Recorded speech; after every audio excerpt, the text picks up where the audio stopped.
Hi friends, ఈరోజైతే మరి శనివారం రోజు, అలాగే జూన్ 27వ తారీఖు, అలాగే శని త్రయోదశి, అలాగే శని పంచమ త్రయోదశి పూజ కూడానండి. సో 3 కలిసి వచ్చిన వేళ మేమైతే పొద్దున్నే శివాలయంకి వెళ్ళాము.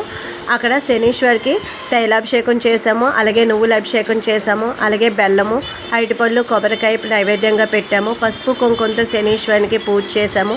దీపం వెలిగించుకొని నవగ్రహాల చుట్టూ 11 ప్రదక్షిణలు చేసుకొని అలాగే శివుడి అభిషేకం కోసం శివుడికి పాలాభిషేకం చేయించుకొని శివుని ఆశీస్సులు కూడా తీసుకొని, అలాగే మా శనివారం రోజు హనుమంతుని ఆశీస్సులు కూడా తీసుకుంటే మంచిదనేసి హనుమంతుని ఆంజనేయ స్వామి ఆశీస్సులు కూడా తీసుకొని ఆంజనేయుని కూడా అభిషేకం పూజ చేయించుకొని మేమైతే ఇంటికి తిరిగి వెళ్ళామండి. ఇది మరి మా పూజ, ఈ శని త్రయోదశి శనివారం రోజునే మా పూజ అండి ఇది.